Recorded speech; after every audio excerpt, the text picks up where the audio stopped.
Welcome to the weekly Christian update for the end of June 2020. If you've been following my channel, you know that I have an ongoing playlist where I'm discussing Christian's dimensional merge. The first video lays out what the merge is, the second gives 5 reasons for why Chris, who used to be a reasonable person, might believe in it. It also goes into one of the 5 theories. And then I have 2 more videos delving deeper into 2 more of the theories, with 2 more coming soon. The most recent video, It's True, All of It, is basically based on a joke that it might all be real and that Chris might actually be God. Basically, I set out to try to take everything that Chris had been saying in Sonichu issue 13, everything that he had said on Twitter, and explain how those things can coexist. Basically fix all of his retcons. Before I made this video, I had read a document called The Evidence, which lined up all the reasons for why it was apparent to everybody that Chris is just making up the merge, and so I wanted to kind of plug all those plot holes. I wanted to make a very digestible way for somebody to understand Chris's thought process. After I worked through that, I decided that I wanted to deliver this information in an entertaining way. This video is formatted like a Joe Rogan interview, where I am the host who doesn't really know anything about the topic, and I bring on an expert in the subject. In this case, it is Dr. Professor Sleeve McDykel from Cambridge University. The role of Dr. McDykel was played by my younger brother, and we wrote out the entire script for this interview. We had some moments of ad-lib, but the point was to use comedy to get across Chris's beliefs so that people could understand what he thinks without actually believing that it's serious. If you go down to the description, you'll see at the bottom that it labels that this is clearly a parody, and also says that none of the opinions or statements in the video necessarily mirror our actual beliefs, because we talk about a lot of different kinds of philosophies. You might also note that up here on the top right corner we have an advertisement for Joe Biden's campaign. If you watched my video last week, you'll know that if I hit 1,000 subscribers on my second channel, Puffin Muffler, then I'm going to release a video of Joe Biden somehow turning my phone from picture mode into camera mode, and it being very awkward. We're currently at 452 subscribers, so almost halfway there. All of that to say that, of course, Chris watched the video where I make fun of him by sarcastically saying that his religion is correct, and he missed the sarcasm. Of course, he totally ignores all the other videos in that playlist that are all about how he's crazy, or about how he's a liar, and he only watches the one that just backs up his belief, and where the thumbnail literally says, Chris Chan is God. Keep in mind that Chris is still possessed by Sonichu at the time of writing this tweet. Hey everyone, Rosie, Silvana, and I just listened to this video, and I will tell y'all straight up, what they say in this video, regardless of scripted humor, they actually are right for the most part about all of that. For my personal 2 bolts. I think that's supposed to be like my 2 cents, but they're bolts, because he's Sonichu. In actuality, of the original FCs amongst us, what's FC? Faded characters, that's probably what that means. When a reboot is made, we do not get physically altered to match the media, but rather those reboots are all literally accessing alternate dimensions other than C-197. But we do feel the memories and presence of our respective new counterparts. So if you didn't watch that loud video, or if you didn't bother watching it because it's like 40 minutes long, our basic argument is we take the idea of Plato's Platonic form. Basically, he believes that there's sort of a dimension above our universe where the perfect form of everything exists, and everything that exists within our universe is a near-perfect or imperfect copy of it.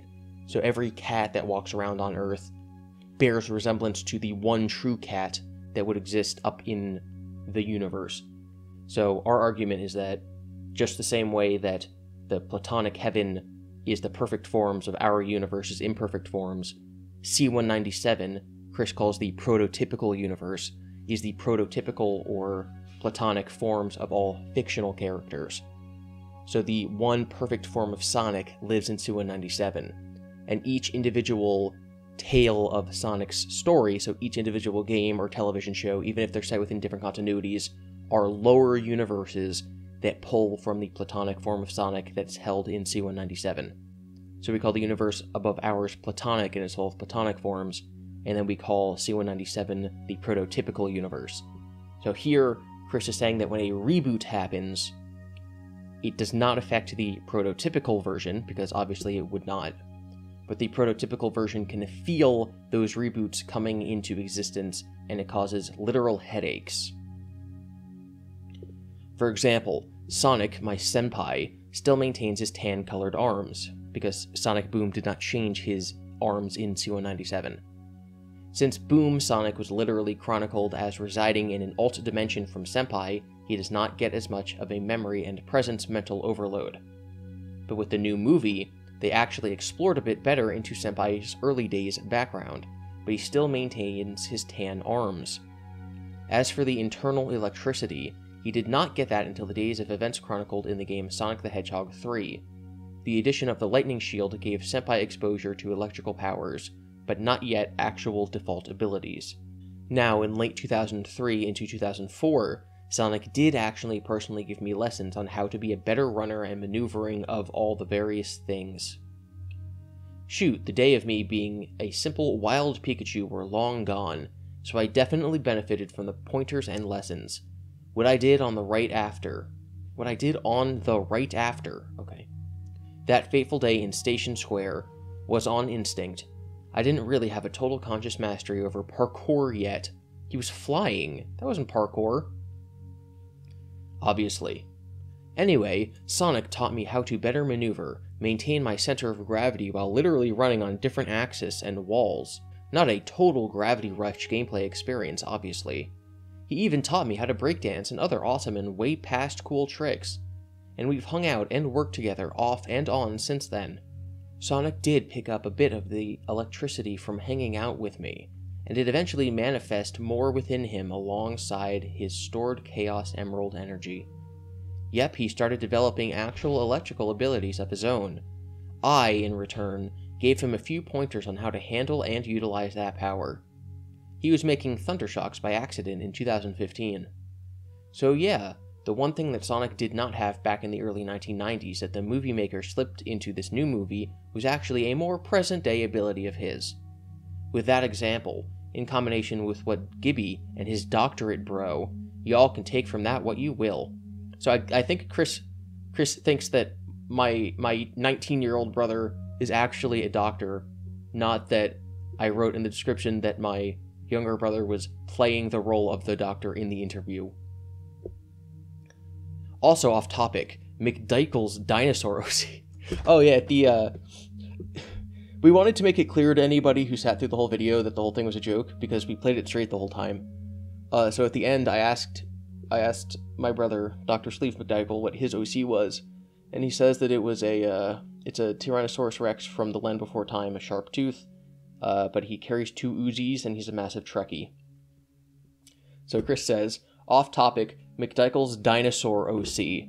There are some dinosaur OCs that exist in the present time along with the rest of us in C-197, but they're mostly about average tall human height of around or at least 6 feet tall, from head to rear foot, and not counting the long-necked ones. Less in number are the dinosaur OCs that are of original massive heights as depicted in Jurassic Park. Those particular dino OCs have to exist in their own island colonies, while also, at times, commuting to and with our communities.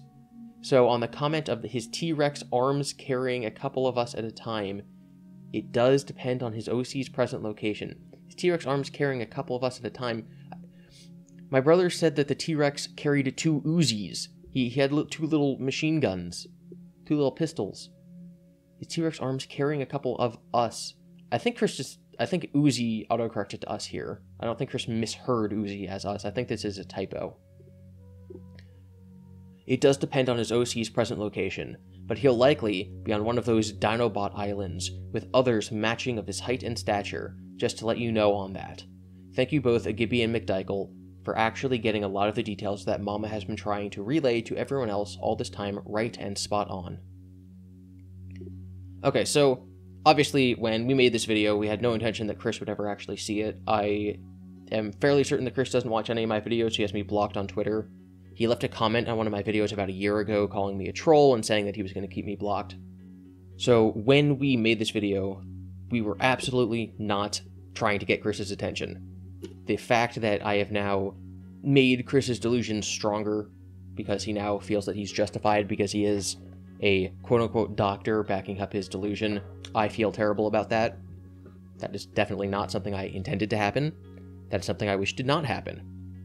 I do not feel that I am actually responsible for it happening, because Chris is such a wild card. The fact that Chris can go from, I hate you, you're a liar and a troll, to, oh yes, that is actually 100% accurate, just because I said something that agreed with him, and the fact that he found his way to the video to begin with, and the fact that he didn't recognize the sarcasm and blatant mockery, does not, in my opinion, fall on my shoulders.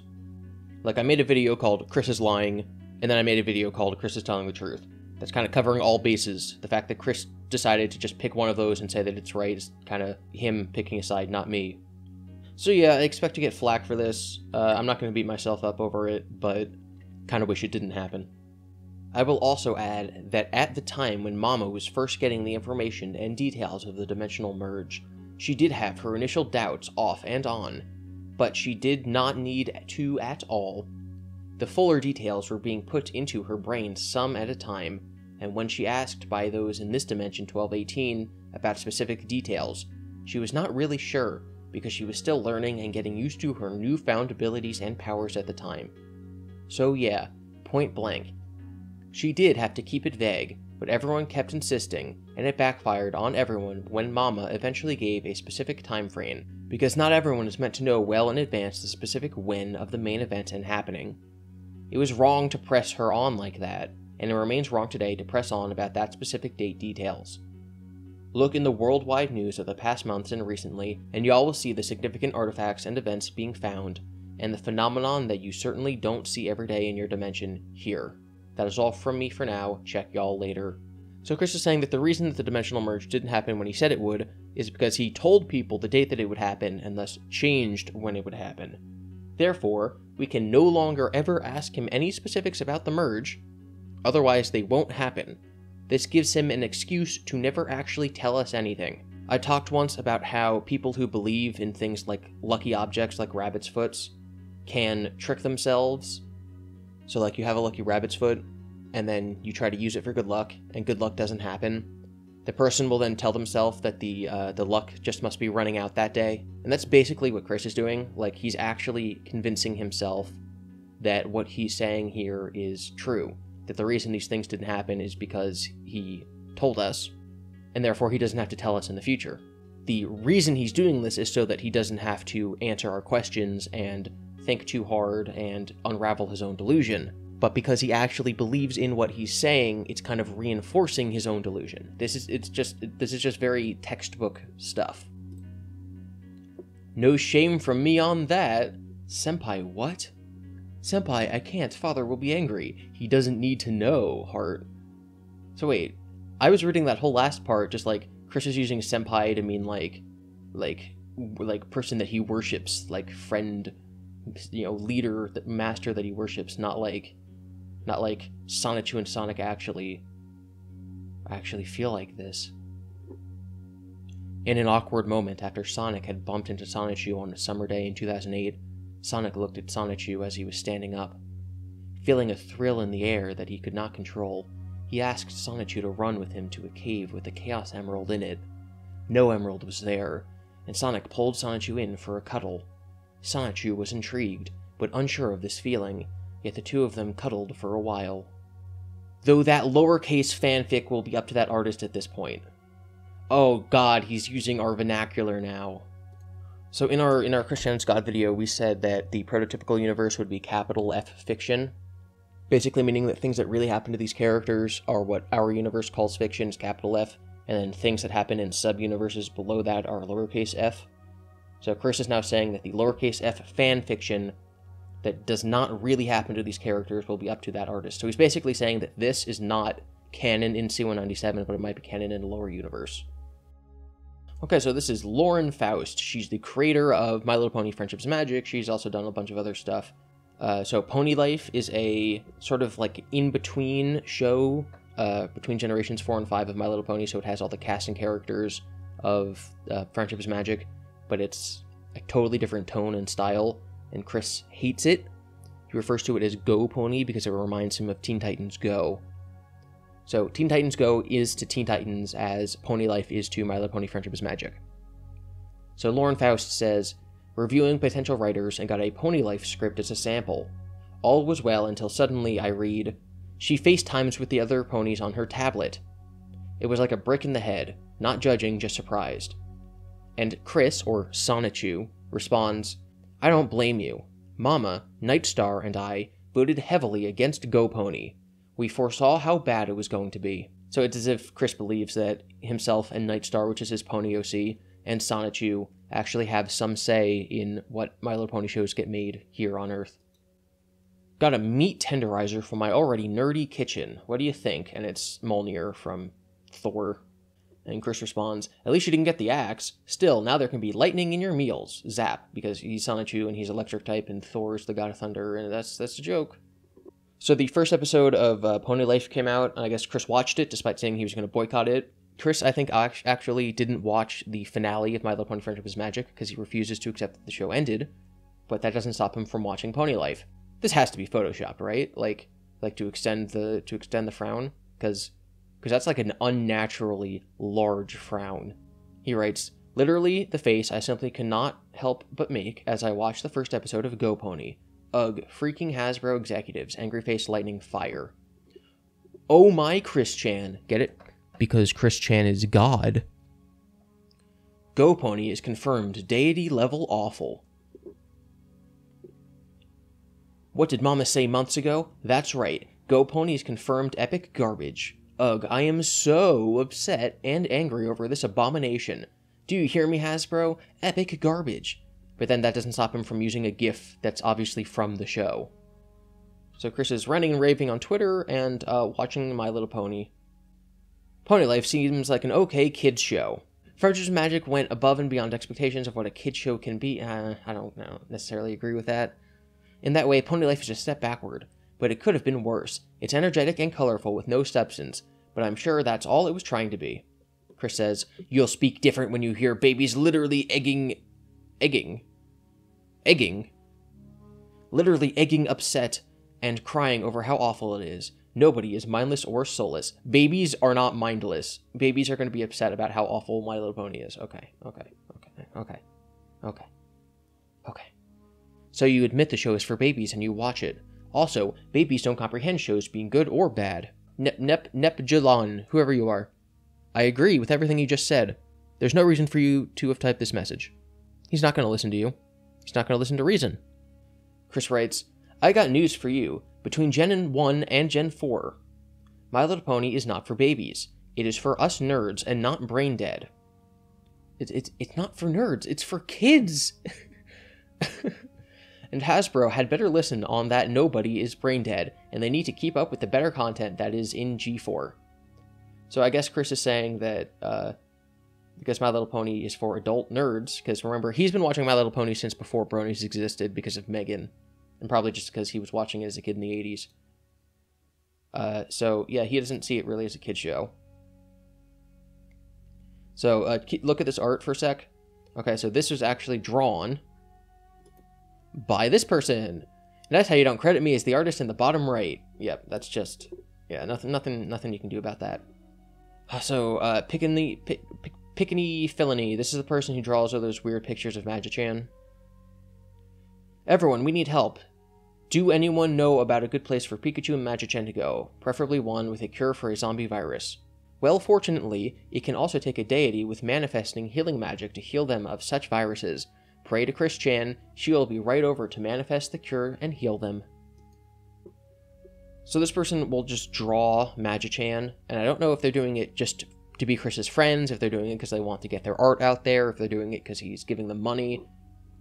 But, like, she drew Magi-chan and then her own Pikachu OC into this zombie scene. And then they pretend like it's real. So she says, the walk of the brave ones. Acting lessons lasted a couple seconds, and they were given clothes to be able to walk among the free-roaming zombies. So much fun. So Chris will believe that this actually is happening. Thank Chris Chan that C-197 does not have any zombie or virus problems at all. And I'm not counting that mess that was Nalakakminima before the soda rains. Yeah, I just Googled it. I have no idea what this means. Whoever this is talking about how they just got a new drawing tablet, and Chris says that Courtney of Project S&T has the same one. And that's the end of the updates. You can follow me on Twitter at GIBI_Devin, and you can look out for the next video in my Unraveling Chris Chan's Biggest Delusion series. At noon every Tuesday until we're done, I'm going to be uploading an episode of Sonichu, and of course I also do non-Chris Chan things, but those are mostly on hold until I finish Sonichu, because that's taken literally all of quarantine to get through. It's a mess. Also, get my second channel to 1,000 subs, see what happens, it's funny, haha, 5 seconds of Joe Biden video. And I'll see you next time.